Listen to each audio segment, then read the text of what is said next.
कक्षा 10वीं की स्टूडेंट फाइनली आपका विषय सामाजिक विज्ञान के यहाँ पर सोशल साइंस का हाई स्कूल परीक्षा हाई स्कूल एग्जामिनेशन 2026 का पेपर लेके आ चुके हैं।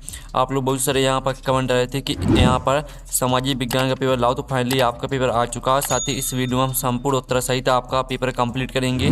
तो आप लोग वीडियो को लाइक कर लीजिए, चैनल को सब्सक्राइब कर लीजिए और साथ ही इस वीडियो को आपको अपने दोस्तों तक शेयर कर देना है, ठीक है। आपका हिंदी इंग्लिश वर्जन दोनों में पेपर रहेगा। टोटल क्वेश्चन 23 रहेंगे, टाइम 3 घंटे रहेगा। मैक्सिमम मार्क्स 75 नंबर का रहने वाला है। साथ ही आपके यहाँ पर निर्देश आते हैं तो आप निर्देश पढ़ लीजिएगा। तो चलिए आपके यहाँ पर सोशल साइंस का जो पेपर है वो देख लेते हैं। तो आपको ध्यान से देखना है और इस वीडियो को अपने दोस्तों तक जरूर शेयर कर दीजिए। आप सही विकल्प चुनकर लिखिए जो कि 6 नंबर के आते हैं। तो पहला था लोह किस प्रकार का संसाधन है, तो आपका था नवीकरण योग्य, और बात है प्रवाह, और साथ था जैव, और दाता अनवीकरण योग्य। तो लोह अयस्क के किस प्रकार का संसाधन है, तो इसका आंसर आपका हो जाएगा अनवीकरण योग्य। फिर आपका दूसरा था पंजाब में भूमि निम्नीकरण का मुख्य कारण क्या है, तो आपका था गहन खेती, बात है आपका अति पशुचारण, और साथ अधिक सिंचाई, और दाता वनोन्मूलन। तो जो दूसरा आपका दिया गया पंजाब में भूमि निम्नीकरण का मुख्य कारण क्या है, तो इसका आंसर अधिक सिंचाई हो जाएगा, ठीक है। आपका सारा राइट आंसर रहेगा। और जो आपके यहाँ पर तीसरा था भारत में प्रोजेक्ट टाइगर की शुरुआत कब हुई, तो आपका आ था 1970, बात 1973, और साथ 1980, और दाता 1993। तो इसका आंसर आपको 1973 हो जाएगा, ठीक है। अब चलिए आपके यहाँ पर देख लेते हैं, ठीक है स्टूडेंट। चौथा प्रश्न आता जलियांवाला बाग हत्याकांड कब हुआ था, तो जो आपके यहाँ पर जलियांवाला बाग हत्याकांड है ना, वो आपका 13 अप्रैल 1919 में हुआ था, राइट आंसर रहेगा।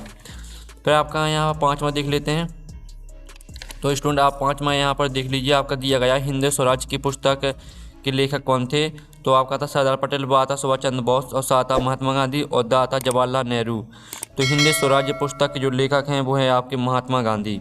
फिर आपके यहाँ पर छठवां आता इनमें से कौन सा फलीदार फसल है, तो इसका आंसर आपके यहाँ पर दालें हो जाएगा, ठीक है। इस तरह से आपके सही विकल्प हो जाते हैं। साथ ही यहाँ पर इंग्लिश मीडियम के स्टूडेंट भी देख लीजिए, ठीक है। इंग्लिश मीडियम के स्टूडेंट भी यहाँ पर देख सकते हैं। अब प्रश्न 2 आता है रिक्त स्थानों की पूर्ति कीजिए जो कि 6 नंबर के रहेंगे। भारत में साक्षरता दर सबसे अधिक डॉट डॉट राज्य में है, तो इसका आंसर रहेगा आपका यहाँ पर केरल। और जो आपका था बेल्जियम डॉट डॉट का एक छोटा सा देश है, तो बेल्जियम आपका यूरोप, ठीक है। आप यहाँ पर देख लीजिए बेल्जियम यूरोप का एक छोटा सा देश है। और तीसरा था नेपोलियन बोनापार्ट डॉट डॉट के युद्ध में हारा था, तो नेपोलियन बोनापार्ट, ठीक है। आपका बाटरलू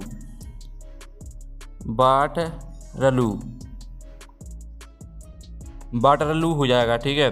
फिर चौथा आता प्रथम विश्व युद्ध डॉट डॉट में शुरू हुआ था, तो प्रथम विश्व युद्ध 1914 में शुरू हुआ था। और जो आपका पाँचवा था लोकतंत्र में शक्ति का स्रोत डॉट डॉट होती है, तो लोकतंत्र में शक्ति का स्रोत जनता होती है। और जो आपका 6वां था भारत में मुद्रा डॉट डॉट द्वारा जारी की जाती है, तो भारत में मुद्रा RBI द्वारा जारी की जाती है, ठीक है। इस तरह से आपके यहाँ पर रेगिस्तान कंप्लीट हो जाते हैं। इंग्लिश मीडियम के स्टूडेंट भी देख लीजिए। अब चलिए आपके यहाँ पर देख लेते हैं। प्रश्न 3 आता शत का चयन करके लिखिए जो कि 6 नंबर के आपके रहने वाले हैं। तो आपको ध्यान से देखना और वीडियो को लाइक और चैनल को सब्सक्राइब जरूर कर लीजिएगा, ठीक है। पहला था कृषि एक प्राथमिक क्रिया है, तो पहला आपका 7 रहेगा। दूसरा था भारत में एक दलीय व्यवस्था है, तो दूसरा आपका 7 रहेगा। और तीसरा था पेरियार टाइगर रिजर्व केरल में स्थित है, तो तीसरा आपका 7 रहेगा।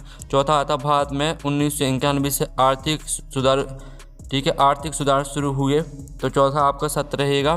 पाँचवा था लोकतंत्र में सभी को समान अधिकार मिलते हैं, तो पाँचवा 7 रहेगा। और 6वां आता छोटा नागपुर पठार में खनिजों का भंडार है, तो ये भी 7 रहेगा। साथ ही यहाँ पे इंग्लिश मीडियम के स्टूडेंट भी देख लीजिए। आप प्रश्न 4 आता है सही जोड़ी बनाकर लिखी जो कि आपकी 6 नंबर की रहेंगी। स्तंभ आवबा में आपकी यहाँ पर सही जोड़ी दी गई है, ठीक है। पहली आती विश्व का सबसे बड़ा उद्योग, तो इसको आपको मैच कर देना है यहाँ पर कपड़ा से। और जो आपकी आती है बेंगलुरु, तो बेंगलुरु को आपको यहाँ पर सॉफ्टवेयर पार्क से मैच कर देना है। और तीसरी थी गोलमेज सम्मेलन, तो इसको आपको यहाँ पर लंदन से मैच कर देना है। चौथी थी मानव विकास, तो इसको आपको UNDP से मैच कर देना है। पाँचवीं थी वाणिज्य को आपको राज्य सूची से मैच कर देना है। और 6वीं थी प्राकृतिक पत्तन, तो इसको आपको मुंबई से मैच कर देना है। इस तरह से आपकी जो सही जोड़ी हैं वो कंप्लीट हो जाती हैं। आपने अच्छी तरह से याद कर ली होंगी। साथ ही यहाँ पे इंग्लिश मीडियम के स्टूडेंट भी देख लीजिए। अब प्रश्न 5 आता है, एक शब्द वाक्य में उत्तर दीजिए जो कि 6 नंबर के रहेंगे। तो पहला था सत्यमेव जयते कहाँ से लिया गया, तो यहाँ पर सत्यमेव जयते आपका मुंडकोप, ठीक है, मुंडकोपनिषद से लिया गया। ठीक है, आप यहाँ पर देख लीजिए मुंडकोपनिषद,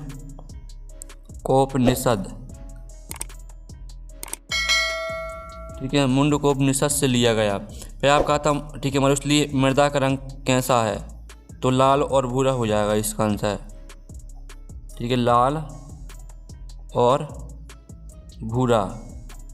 और साथ ही आपका यहाँ पर दिया गया जीडीपी का पूरा नाम लिखिए, तो जीडीपी का पूरा नाम होता है आपका सकल घरेलू उत्पाद, सकल घरेलू उत्पाद। ठीक है, आपका यहाँ पर जीडीपी का पूरा नाम हो जाएगा। और भारत में कौन सी शासन प्रणाली है, तो भारत में आपके यहाँ पर लोकतांत्रिक शासन प्रणाली है। ठीक है, लोकतांत्रिक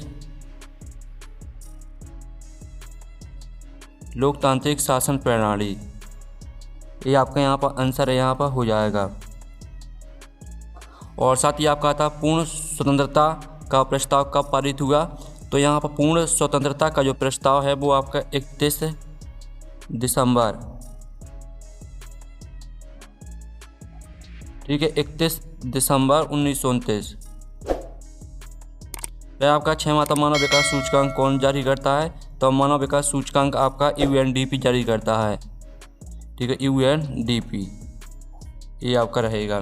इस तरह से आपके यहाँ पर एक शब्द वाक्य मतलब भी कंप्लीट हो जाते हैं। यहाँ पे इंग्लिश मीडियम के स्टूडेंट देख लीजिए। अब प्रश्न आपका यहाँ पर देख लेते हैं स्टूडेंट। प्रश्न 6 आपका यहाँ पर दिया गया संसाधन से क्या आशा है, तो इसका उत्तर हम यहाँ पर देख लेते हैं। साथ ही अथवा वाले का प्रश्न भी देख लेते हैं, फिर उत्तर देख लेंगे। तो अथवा में दिया गया है मृदा संरक्षण से आप क्या समझते हैं, तो चलिए इनके उत्तर हम यहाँ पर देख लेते हैं।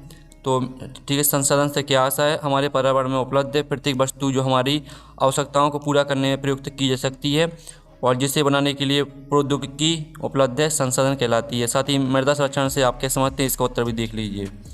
फिर आपका आता जल संरक्षण के लिए कृषि क्षेत्र में किस क्रांति की आवश्यकता है, अथवा आता नगद व व्यापारिक फसलों से क्या आशा है, तो आप यहाँ पर देख लीजिए। ये आपके यहाँ पर पारिस्थितिक तंत्र से क्या तात्पर्य, इसका उत्तर देख लीजिए। अभ्यारण्य किसे कहते हैं, इसका उत्तर देख लीजिए। और 7वां प्रश्न हो गया, सॉरी आपका 7वां प्रश्न दिया गया था। ठीक है, अब 8वां प्रश्न आता है जल संरक्षण के लिए कृषि क्षेत्र में किस क्रांति की आवश्यकता है, अथवा आता नगद व व्यापारिक फसलों से क्या आशा है। अब चलिए अब देख लीजिए आप 8वें क्वेश्चन का आंसर, तो ये आपका 8वें क्वेश्चन का आंसर रहेगा। और साथ ही 8वीं का अथवा का उत्तर भी देख लीजिए। फिर आपका यहाँ पर 9वां प्रश्न देख लेते हैं, बॉक्साइट का क्या उपयोग है, अथवा आता संयुक्त उद्योग से आप क्या समझते हैं, तो इसका उत्तर आपका यहाँ पर रहने वाला है। ठीक है, बॉक्साइट का मुख्य उपयोग एल्यूमिनियम बनाने में होता है। इसका उपयोग विमान उद्योग, बर्तन बनाने, बिजली के तार और मशीनरी बनाने में किया जाता है। और संयुक्त उद्योग से आप क्या समझते हैं, तो अथवा वाले का उत्तर भी देख लीजिए। फिर आपके यहाँ पर देख लेते हैं। ठीक है स्टूडेंट, 10वां आपका आता उदारवाद का अर्थ बताइए, अथवा आता बहिष्कार से क्या आशा है। तो चलिए आपका 10वें क्वेश्चन का उत्तर हम यहाँ पर देख लेते हैं। ठीक है, उदारवाद का अर्थ देख लीजिए और बहिष्कार से क्या आशा है, इसका उत्तर भी देख लीजिए। फिर आपके यहाँ पर आता कारण लोग क्या था, अथवा था औद्योगिक उत्पादन से क्या आशा है, तो आप यहाँ पर देख लीजिए कौन लोग क्या था, इसका उत्तर देख लीजिए। और औद्योगिक उत्पादन से क्या आशा है, इसका उत्तर भी देख लीजिए। फिर आपका था पंचाग से क्या आशा है, अथवा था संघीय सरकार किसे कहते हैं, तो पंचाग से क्या आशा है। ठीक है, तो इसका उत्तर आप यहाँ पर देख लीजिए। और संघीय सरकार किसे कहते हैं, तो इसका उत्तर है ऐसी सरकार जिसमें सत्ता का विभाजन 2 या 2 से अधिक है स्तरों जैसे केंद्र और राज्य पर होता, संघीय सरकार कहलाती है। तो आपका यहाँ पर देख लेते हैं 13वां प्रश्न। 13वां प्रश्न आपका था गठबंधन सरकार से क्या आशा है, अथवा था पारिवारिक कानून क्या है, तो आप यहाँ पर देख लीजिए। जब किसी एक राजनीतिक दल को स्पष्ट बहुमत नहीं मिलता और 2 या 2 से अधिक दल मिलकर सरकार बनाते हैं तो उसे गठबंधन सरकार कहते हैं।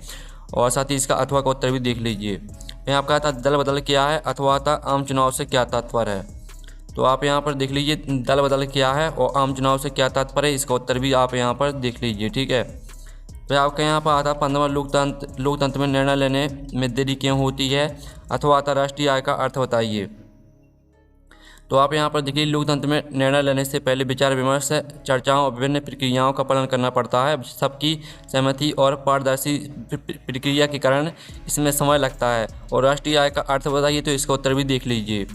फिर आपके यहाँ पर 16वां प्रश्न हम देख लेते हैं। 16वां प्रश्न आपका दिया गया, मनरेगा को 100 दिन रोजगार योजना क्यों कहते हैं? अथवा भारत में छिपी हुई बेरोजगारी सर्वाधिक किस प्राथमिक क्षेत्र में पाई जाती है? तो 16वें प्रश्न का आंसर देख लीजिए। महात्मा गांधी राष्ट्रीय ग्रामीण रोजगार गारंटी अधिनियम के तहत सरकार ग्रामीण परिवारों के कम से कम एक सदस्य को वर्ष में 100 दिन के सवेतन रोजगार की कानूनी गारंटी देती है, इसलिए इसे यह नाम दिया गया। साथ ही भारत में छिपी हुई बेरोजगारी सर्वाधिक किस प्राथमिक क्षेत्र में पाई जाती है? तो इसका उत्तर भी देख लीजिए। फिर आपका आता औपचारिक क्षेत्र से प्राप्त ऋण की 2 विशेषताएं लिखिए।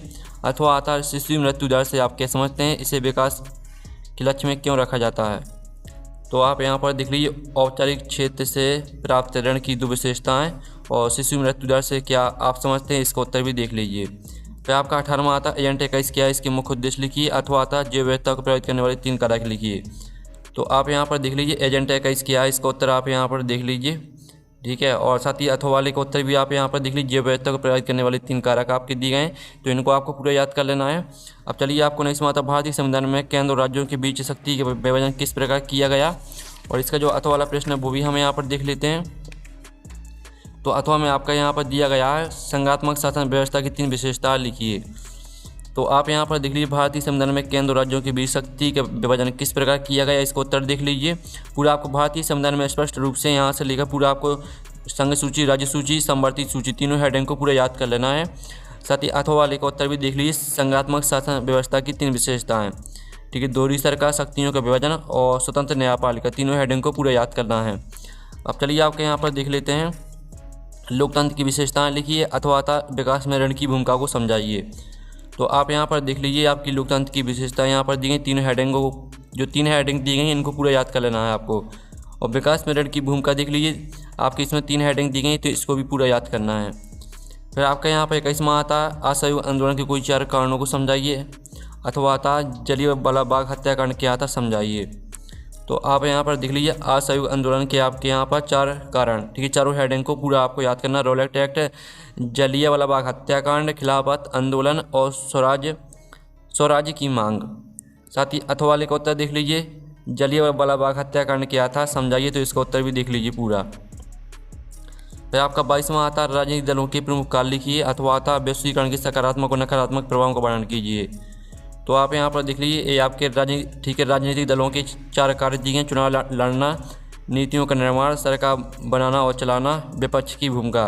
साथ ही अथवा वाले का उत्तर भी देख लीजिए। तो आपका 23वां प्रश्न आता है, जिसमें आपको भारत के मानचित्र में दर्शाना है।